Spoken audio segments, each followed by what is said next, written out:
Um, Alrighty, let's talk about the books that I read in June, which it looks like I read 10 books this time. Some of them were library books and they have been returned, so I will not be able to hold up the physical copies. But, whatever. I read from the library this month. So, anyways, let's see. And on my Kindle. So, anyways, the first book that I finished in June apparently was Brighter Than Scale, Swifter Than Flame, which this was a short audiobook that I listened to. And just like, I remember not being super into it. Like, it was kind of like, it was a quick little read, right? And I remember thinking some of it was kind of obvious because there's like a dragon in here, and they're kind of like, there's correlations, there's obvious correlations between the dragon and the like princess or queen or whatever, and just like, it was kind of obvious what was going on, at least to me, because it's a really short book, and I remember thinking that I wanted this book to be longer and like more built out, and then that way maybe the plot twist would have been more twisty. But I don't know, in this one I just felt like it was really obvious what was going on. So anyways, it was still fun to read though, so or listen to, I guess. So I gave that one 3 stars. you know Not terrible, but not the best thing that I have ever listened to or read or whatever. So anyways, that's the first one. And then after that, Big Swiss. I read Big Swiss. And yeah, the main character in this book is a hot mess. She's a hot mess, and she's doing the transcriptions of somebody else's therapy. So that way this dude can write a book about it. And this girl that's listening to other people's therapy and getting all the tea is a hot mess. She's a hot mess. And obviously she lives in the same town that these people are having the therapy in, which is part of the mess. And so she runs into the one that she has dubbed Big Swiss. The Big Swiss is married, y'all. She is married to a man, but she being stalked, and she thinks her husband's cheating and all this stuff, and then this girl gets involved in her shit, and knowing that she is married and knowing this stuff about her, she just like basically creeps on her and takes advantage of that. And yeah, she's a hot mess. This woman is a hot mess, and she's already like in her 40s and she still has to figure her shit out, and she's just messy. So this book is messy. If you want messy lesbian drama, that's this book. So and she keeps like trying to invalidate Big Swiss, like, no, you're straight, bro. Y'all are definitely doing not straight activities. What the fuck you mean? Like, she's like, oh, we're both bi, blah blah blah blah, and she's just like trying to tell her she's not bi. Like, girl, wait. Why are you trying to invalidate her the whole time? Like, it's so weird. She's like trying to gatekeep being a lesbian too, on top of living in a shithole and just like a house that's literally falling apart at the seams. And but she's over here. She got lots of judgments on other people. Woman is projecting so hard. But anyways, I give this one 3 stars because honestly, the main character is kind of annoying. She's annoying. She does not have her shit together, but she still got a lot of opinions about other people. And it does get old. So anyways, I give that one 3 stars. It's messy as shit. Yeah. Let's see. After that, I listened to Strike the Zither, which was different than I expected.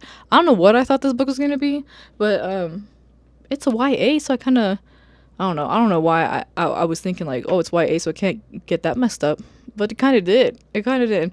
So,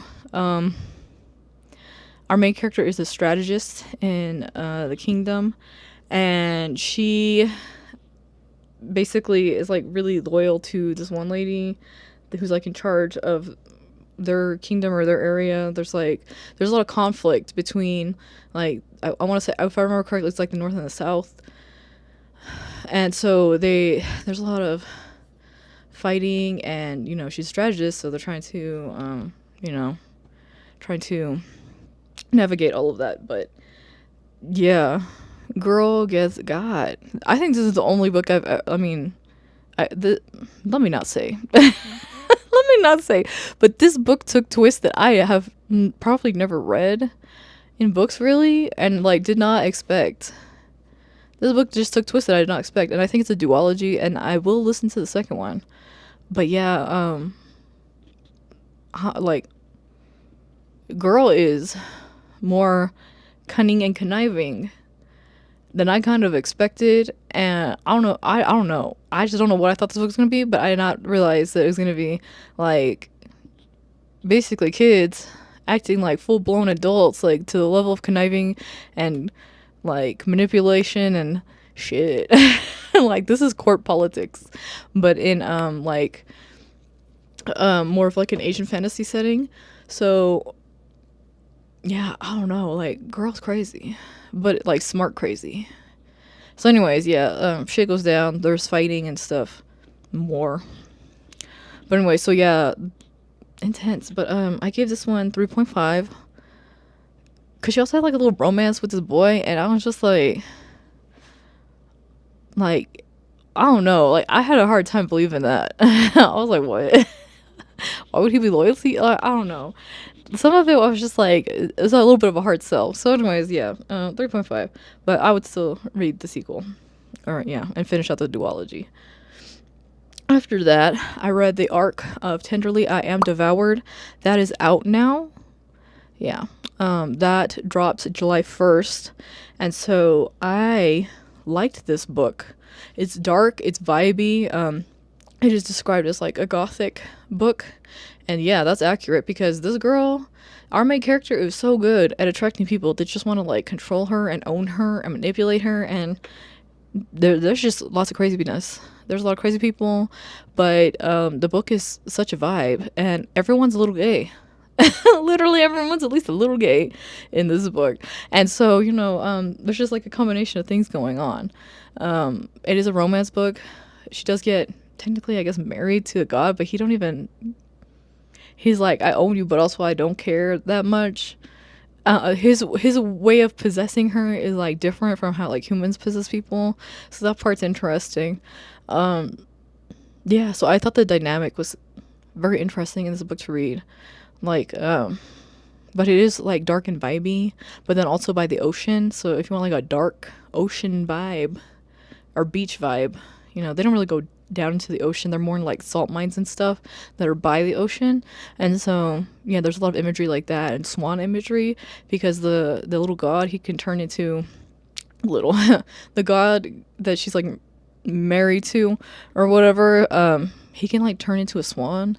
So there's like, you get like some swan imagery and stuff like that. And the imagery is like a big part of this because it's dark, it's vibey, there's feathers and you're by the ocean, and they're always drinking this like dark ass liquor that's like staining their mouths all dark, and there's like rituals and stuff. So it does get a little, just get just like the tiniest bit creepy in parts when they're doing like rituals and stuff. So there's that. But so yeah, this book had more stuff going on than I expected, but and it goes back and forth. So there's like two POVs, so you go back and forth a lot. But I did vlog myself reading this if you want to know more, but I think I've already told you much. But yeah, I liked it. I gave it 4 stars. This book was such a good vibe. I was into it. And then after that And then after that, I did a lot of ranting and raving when I read Heat of the Everflame, which, oh my god, that book is like 800 something pages. It's too damn long if you're asking me, because I think the bullshit with the romance, this book, I don't even want the romance. I don't even care. I don't care about Luther. I don't care about his emo kid antics. I don't care about their angsty bullshit and their, like, this girl's love life is a mess. She's a hot mess. He's a hot mess. These people are messy. Messy, and I do not care for them. DM, I don't care about either anymore because she is fucking annoying. She gets on my nerves. I'm literally here for like the overall world build and what the hell's going on with the world in general, because this girl wants war, but she doesn't want to kill anybody. And then and she's got her messy romance, and then she's over here like acting like her brother's just like not important. Like, this girl does not know how to properly care for people, and she's very self-centered. So anyways, DM is a bit of an insufferable character to have to read from and deal with, but I am sticking it out to just see what happens to the overall world, because The bullshit that she's doing has huge repercussions. As much as she's just floundering around with no real plan and doing bullshit to the max, there is an overall consequence to this shit. So anyways, yeah, I'm in it for the world building. Also, her mom sucks. We found out more about her mom in this book, and let me tell you, her mom sucks. Her mom is just the same. They're cookie cutters of each other, and two of them is too damn much. I'm telling you. I'm telling you. So anyways, I gave this book 3.5. I this book could have been so much shorter. Like, I didn't need the drama with Luther. If we just cut that part out, that could have cut out like almost half the damn book, and it could have been a normal sized book with normal people problems. But no, I mean, no, it still would have been stupid. Don't get me wrong, but yeah, I did not. The romance drama in this that we're inventing just to have something to talk about at this point is annoying. It is. So anyways, I give that one 3.5. Yes, I will read the fucking last one. It better be the last one. I swear to God, this is supposed to be a quartet. That better be the last one. That better be the last one. I just need to know what happens to this world. I do not care what happens to DM anymore. I do not care what happens to Luther. I just want to know about the world. And that one better be it. That one better be it. And I swear to God, if they bust out and it's like a 1,000-page book, I swear. It's supposed to come out this year. But apparently she's been promising this book for ages. And now we're all just waiting. So anyways, yeah, I need the conclusion of this so I can be done with this. That's how I feel about this series at this point. So, anyways, that's that. And then the only book that I physically own that I can comment on is right here. Baby. I read Golden Sun after that, which coincidentally is more warmongering people, except these people are like full-blown murder hobos. Straight up. These are murder hobos. Darrow and his little crew, the Howlers and all that, absolute murder hobos, bro. Absolute murder hobos. The sexism was calmed down in this, like, it's so much more palatable. Like, is it still there? Yes, there's still a degree of it, but at least it's more reasonable and not like so much at the forefront and so much a world part of the world building and everything. Like, finally, like it was just cooked into parts in the first one where it just didn't need to be. Like, it makes more sense for the characters to be sexist than it does to make it painfully obvious that the author was sexist. So anyways, this is written better. There's still a few problems with it, but at least it's more palatable. But yeah, at this point, Darrow's just flying by the seat of his pants. Like, in the first book, I feel like there was a little bit more planning and obvious things going. And in this one, people are just going all sideways and shit. And he did some dumb stuff, too. He got in his feels. He gets in his feels and does dumb shit. Like, bro, come on. Everybody told him. I feel like they should have tried harder to stop him, because that was a gamble that you did not need to be taking right now. At all. But anyways, yeah, so Darrow he is cocky. He is so full of himself. He is finally understanding that war fucking sucks. Like, duh. All these motherfuckers trying to go into war thinking like they're gonna get out alive and nothing, they're gonna come out unscathed. Like, really? Why would you think that? I mean, I get that they're kind of on the younger end, but you think he's seen enough shit at this point to realize that, yeah, it's gonna suck and it's gonna come for you. You're instigating this shit. Like, I don't know. But he is one lucky son of a bitch. He is so lucky. Because he just... No, a normal person would have absolutely died several times in this book. So yeah, he's one lucky son of a bitch. He is so lucky. he's so lucky. But you also get an Aries reveal so early. I did not expect it to be this soon. But anyways, yeah. So, despite its flaws, I am a little bit more invested now. But, I mean, the overall story's still good. Like, that wasn't the biggest problem. But, dude. Anyways, so yeah, I'll be continuing. But I gave this one 3.5. This book is just chaos. It's murder hobo chaos. That's the best way I can describe it. So, 3.5. And then, after that, I listened to The Black Witch, which, again, another YA book that absolutely threw me for a freaking loop. I thought this was going to be like Like, I don't know what I thought. I thought this was gonna be like a witch going to school, learn how to use her powers, blah blah blah. Like, I thought it was gonna be just like a little quickie YA book. No, this book is so heavy. This book is so heavy and so relevant to today. This book it's the whole, it's basically the whole, like, this girl was raised under to believe certain propaganda, basically, about her race is superior, and then she goes to college, which her aunt didn't even want her to do, but luckily her uncle is not a dumbass, and he pushed her to go. I mean, she wanted to go, and he was down for it, so she luckily gets to go to college and meet a whole bunch of people and learns that, yes, you have been told a lot of bullshit in your life. A lot of bullshit. And so she befriends all the people that she's been taught to hate and all this other stuff. So, you know, she had a rude awakening of, like, yes, your clothing is made by slave labor, and yes, your people are enslaving other people, and your religion is not the same as everybody else's religion, and everybody else is taught that they're better, and blah blah blah. You know what I mean? Like, there's all these dynamics, and now she's learning that history is also being told to her by somebody who has the same lens over, and that it's another manipulation. Like, she's learning that everything that she has been taught before now is bullshit. And yeah, this book is just heavy. I said, man, oh my god, we went through this shit dug into some very heavy topics, which, good, but so relevant to now. It is so relevant to now, of, like, they're voting in leaders that are basically out to do genocide, which, her grandma apparently also, that's her grandmother's legacy. Her grandma is, like, famous and well renowned within their people. But you know what her grandma did? Genocide. Her grandma is known for genocide. Except for then they're like, oh yeah, the 2 guys made by people, blah blah blah. And then she's, like, meeting these people and realizing that, like, yeah, everybody hates your grandma. Everybody hates you because of your people and what your people are doing. Like, it's justified. Don't be like that. Like, yeah, so anyway, she's learning the hard way that, like, maybe you shouldn't be treating other people like shit. So anyways, I guess I want 4 stars. And I am intrigued to continue with the series, but, like, man, it's heavy. It's so heavy. It's heavy. It's honestly, like, it's not marked as a dystopian, but shit, it's getting there. But it's in a fantasy world, so I don't know, I guess maybe that's why.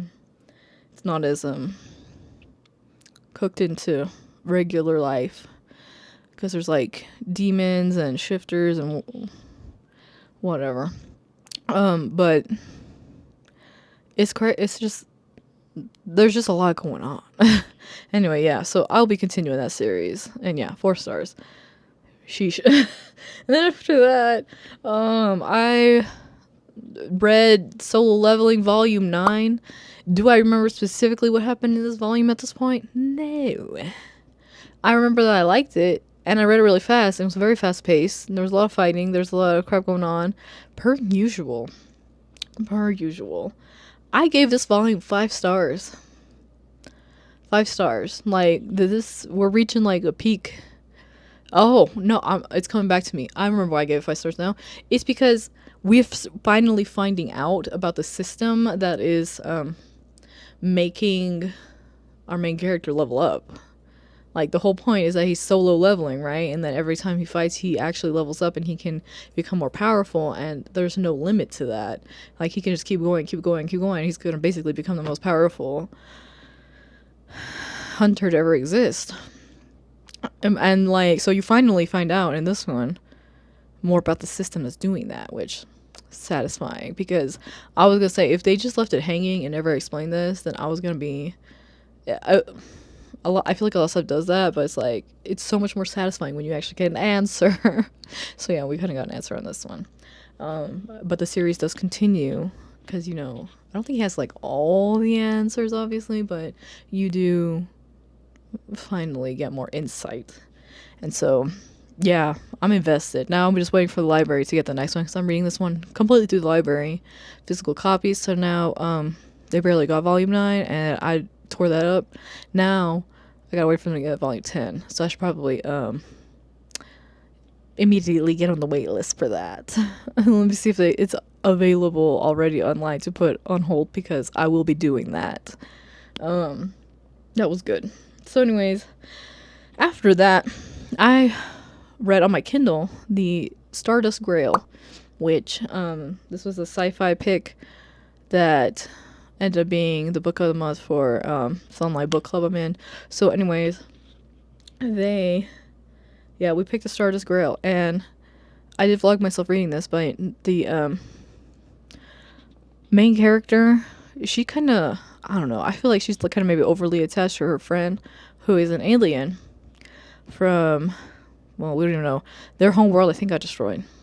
Yeah, and they get blamed for a lot of stuff, but yeah, I don't know. So like the whole thing is like her about trying to figure out like where she wants to be, because she's from a little satellite colony or whatever, and then her friend also is kind of like their home world's gone, but then her, like, a lot of people hate on her friend's race basically, and she's basically trying to figure out where is home now, because she tried going to Earth, but then I don't know, but she's good at stealing. She's good at stealing.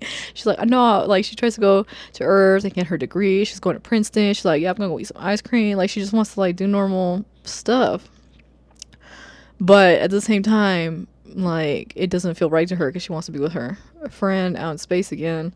That's like their thing. She likes traveling around. She likes doing stuff, but I think she also just wanted to be on Earth, because it's kind of easier when you have to be running around in a spacesuit, I guess. And she has family on Earth still. But anyways, so there's a lot going on.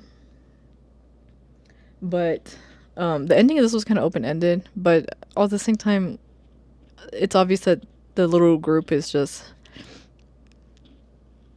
a group is formed. It's kind of like a found family situation a bit, and they're basically going to end up being homies for life, I think. So, everybody had plans, but then they kind of all blew it up to just be like, this is what it is now. So, and you find out a lot of stuff about like how their world works in general. So, yeah, people get mad about stuff that they don't understand. And there's also assholes in this book. There's a lot of assholes. Yeah, but anyways, yeah, it's a sci-fi, but the kind of more intense stuff was kind of not the point. I mean, it was, but it wasn't. The point was more about the friends we make along the way. That's how I feel about this. But anyway, so I gave it 3.5. Yeah, like, it was kind of an easy read, But yeah, anyways, so yeah, 3.5. I think I would read more by this author. But this was like a standalone. So anyways, yeah. After that, I read Yumi and the Nightmare Painter. Finally finished listening to the audiobook, and the ending was cute. Like, it ended up being like a cute little standalone book.